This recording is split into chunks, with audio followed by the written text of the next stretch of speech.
Hello everyone.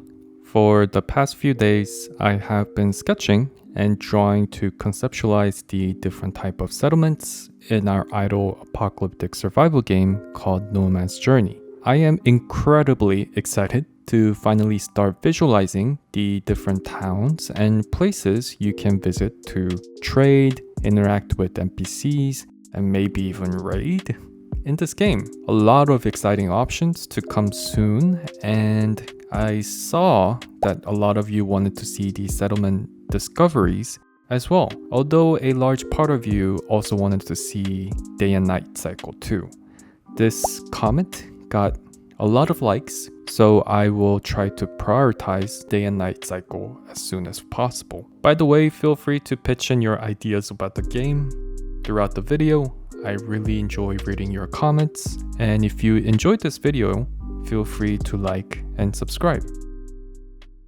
So early in the morning, I ordered breakfast to start my day. I don't usually order breakfast, but I did anyway, and not the best cup of coffee or ham and cheese sandwich that I ever had, but they were good enough to get me started on the project.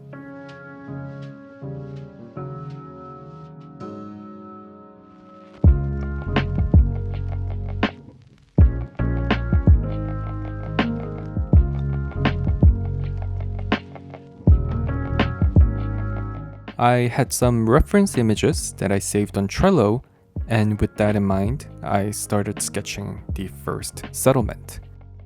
So to give you a quick insight on what I have currently planned, there are going to be many different types of settlements that you can discover in this game. Some settlements will be abandoned, which you can just freely loot, while other settlement will have either few or many people living in them. Depending on how big the settlement is, you will have more options for interaction, like trading, raiding, gambling, and so on. And of course, you will never know if the people are friendly or not until, well, it's too late, I guess.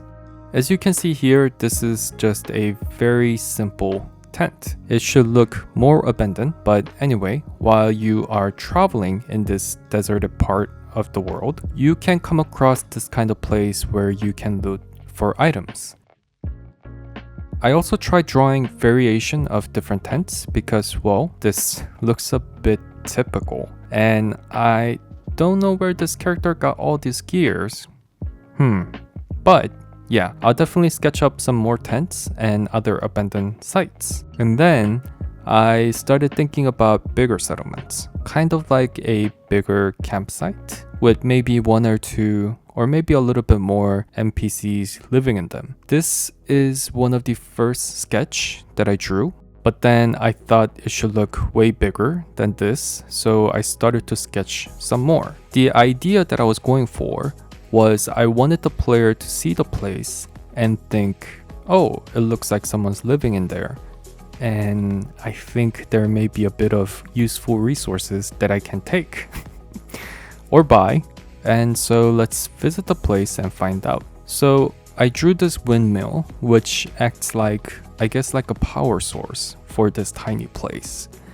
Then I drew some small huts made probably out of mud and placed a water source in the middle.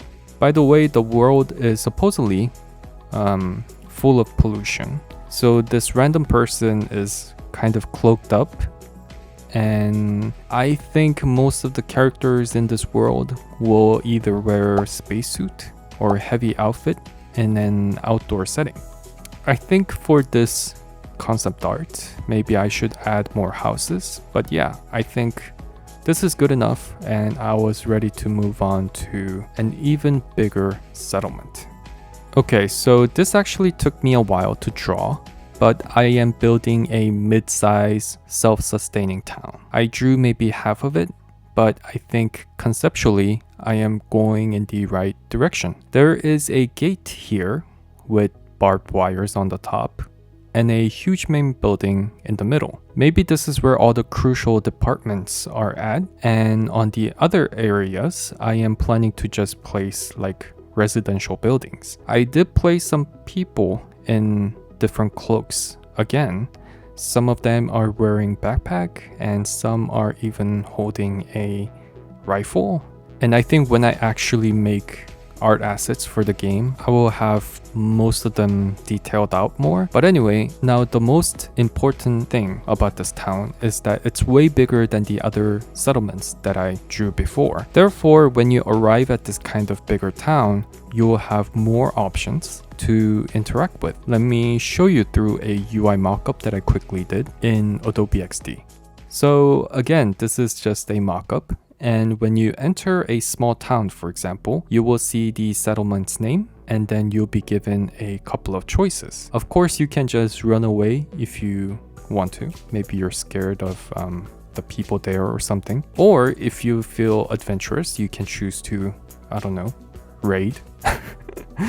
Wow, I think raiding part might be very interesting and fun when I actually develop this part. But anyway, the choices that settlement gives you increases when you arrive at a bigger town. So as you can see here, the bigger town gives you the option to purchase pets and vehicles. Maybe the small town doesn't give you this option. I think it would be awesome to have a hunting dog by your side, or even a hawk that flies next to you for pets. I'm going to make so many more pets, but yeah, I think you get the idea.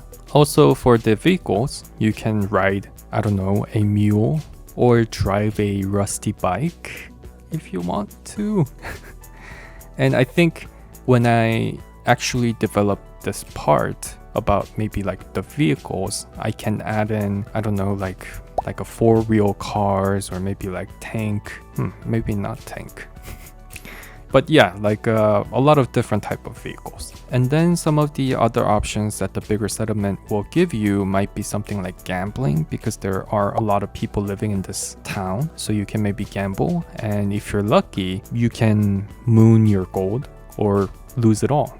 And I'm also thinking about this destination feature that allows you to change the biome that you are currently in. So right now you're at a kind of like a desert place, but maybe you can pay gold or something and then you can travel instantly to a different biome. Maybe it's a place full of trees, or maybe it's a snowy place, or maybe it's maybe there is not much land and there's a lot of water, and so much more. So maybe there are going to be different options that will be given to you at a bigger town. And I almost forgot, but if you find an abandoned tent or other sites, I guess, you can just loot and obtain items. Perhaps I should add in random events, like someone may have set up a trap for you or something like that, but I haven't decided on that yet. But yeah, so there are abandoned sites that you can go and just freely loot items. And it's very exciting, personally, to work on idle features and settlements right now. This was more of like concept arts, and before I actually delve in and work on the actual art pieces and start programming in the features. But maybe this is something that may interest some of you to watch. Let me know if it was interesting or not. And lastly, feel free to pitch in your ideas or just comment about anything, I guess, because I enjoy conversing with you. And I think this is it for today. And I will come back soon with more solid stuff next time. Thank you for watching and see you next time.